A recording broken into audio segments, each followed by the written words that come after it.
In 1960, a group of men arrive at Buenos Aires airport. They look like ordinary businessmen on a sales trip. In fact, they're intelligence operatives on a high-stakes operation to kidnap a factory worker called Ricardo Clement. Real name? Adolf Eichmann. It's been 15 years since the end of World War II, and Adolf Eichmann is one of the most notorious Nazi war criminals still evading justice.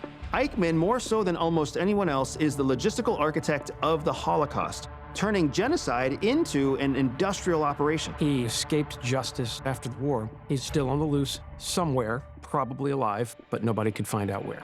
Then in 1959, Israeli intelligence gets a credible tip that Eichmann is living a quiet life in a suburb of Buenos Aires. The lead comes from a German refugee living in Argentina.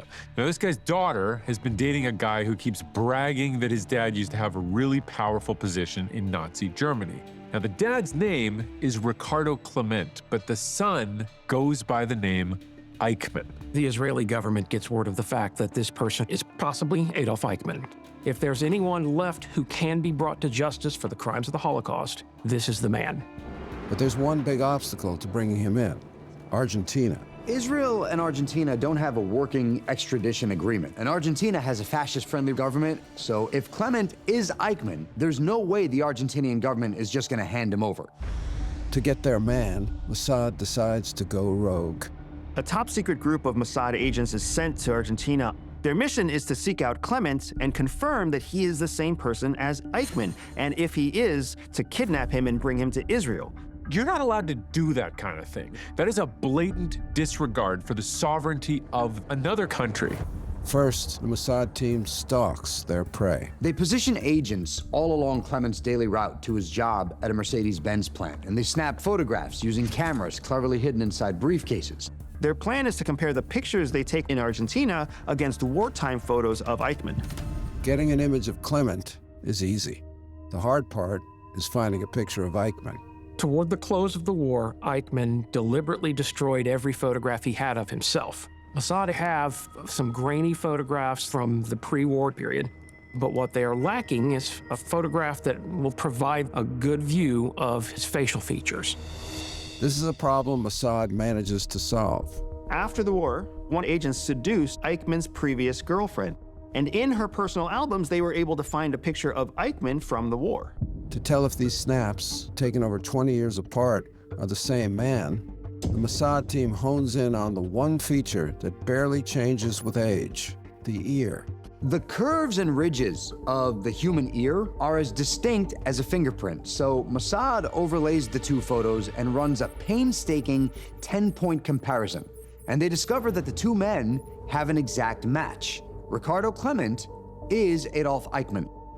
Now, Mossad needs to capture him. On the evening of May 11th, as Eichmann steps off his usual bus home, a man approaches him casually and says, "Momentito, senor." Eichmann turns, and in that instant, he's tackled and dragged into a waiting car. He is taken to a safe house on the outskirts of town. There, he is interrogated, and he ultimately admits that he is Eichmann. In 10 days, a large official Israeli delegation is scheduled to be in Buenos Aires. The agent's plan is to dress Eichmann in an airline crew uniform, blend him into that crowd, slip him past security, and fly home to Israel. Before arriving at the airport, a doctor on the team heavily sedates Eichmann. They take him through the airport as part of their delegation, claiming that he's sick to everyone who's around. When the Israeli team gets to customs, they have a fake passport. That document was made just a couple days ago, and they've done their best to dirty it and crease it so it looks like a well-worn passport, but they don't know if it's going to work. It's almost as if the Border Patrol officer can sense that something isn't right. But ultimately, he clears the group to get on the plane. At 12:05 on May 21st, the plane takes off, carrying Eichmann. 2 days later, Israeli Prime Minister David Ben-Gurion makes a stunning announcement. Adolf Eichmann is in Israel. Argentina is beyond upset. They lodge a protest at the United Nations, accusing Israel of violating its national sovereignty and demand Eichmann's return. Israel refuses, claiming private Nazi hunters carried out the operation. A year later, Eichmann finally faces justice. Eichmann is put on trial. Survivors of the Holocaust describe in detail the machines of murder that Eichmann helped construct. He's found guilty of crimes against humanity. Then on May 31st, 1962, Eichmann is executed by hanging. Only after 50 years does Israel finally drop the pretense that Mossad had nothing to do with this capture. In 2012, the full truth is revealed when Mossad opens its archives in an exhibition on Eichmann. They display the briefcase camera, the forged Israeli passport, and even the ear comparison that confirmed his identity. 2 decades after Mossad sneak Eichmann out of Argentina, the CIA begins its own smuggling operation to secretly funnel an eye-watering $2 billion into the hands of anti-Soviet fighters. What follows is the most expensive and most consequential illicit operation in U.S. history. In December 1979, the Soviet Union launches a massive attack on Afghanistan to prop up the communist government. They send in close to 100,000 troops. The Soviets seized the cities quickly, but out in the remote rural expanses, it's a whole different story. There, a coalition of Islamist fighters called the mujahideen hold their ground guerrilla style. The CIA spots an opportunity. If they can drag out this fight, it could drain the power and resources of the Soviet army. So they kickstart Operation Cyclone to support the mujahideen. Problem is, funding any guerrilla force fighting the Soviet army risks igniting World War III, and these are some highly controversial new allies. The mujahideen is funded by the narcotics trade and are religious fundamentalists who hold very anti-Western views. Funding fundamentalist narco barons? Kind of a tough sell on Capitol Hill. To help win Congress's approval for this rogue operation, the CIA teams up with an unlikely ally. The CIA turns to Texas Congressman Charlie Wilson. He's this heavy-drinking womanizer, but he's also politically savvy.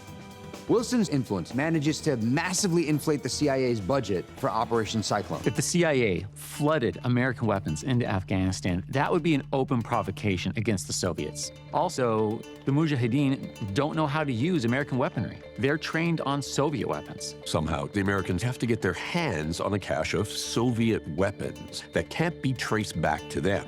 In 1983, this challenge is handed to a renegade CIA agent, a man named Gust Avrakatos, also known as Dr. Dirty. Avrakatos is a blunt, foul-mouthed agency fixer, known for bending the rules. He knows that Egypt has recently switched its alignment from the USSR to the US. Avrakatos feels there could be a massive supply of Soviet weapons in Egypt. So he flies to Cairo, where he gets the red carpet treatment thanks to Congressman Charlie Wilson. The Egyptians have already been softened up by a visit from Wilson, who allegedly brought his own personal belly dancer to perform for the defense minister. Whatever it is she did during that dance, it seems to have worked. The defense minister gives Avrakatos a personal VIP tour of all the Egyptian defense installations that house the Soviet material. Amongst this hoard of weaponry, Gust spots a weapon that could truly tip the scales. 54 Katyusha rocket launchers. The Katyusha is a 122-millimeter rocket that would give the Mujahideen long-range firepower for the very first time. Now, it's not accurate enough to take out helicopters, but it can hit the Soviet bases that they fly from. Avrakatos buys everything the Egyptians have. His next challenge is to get these weapons over 2,000 miles from Egypt to Afghanistan. Believe it or not, the best way to get a rocket launcher to Afghanistan undetected is to strap it to a camel. Gust engineers a massive covert supply chain. First, ships carry the arms from Egypt through the Suez Canal into Pakistan. And then, the weapons complete the journey over the border into Afghanistan on traditional camel caravans. At its height, some 300,000 guerrillas wield CIA-sourced weapons. By the late 1980s, the CIA is channeling over $600 million annually into Afghanistan. This flood of cash and arms turns the tide. the Soviet Union officially withdraws on February 15, 1989. The drain on the Soviets was immense. Billions were spent, 15,000 Soviet soldiers died, and scholars say this was one of the pressure points that eventually led to the collapse of the Soviet Union.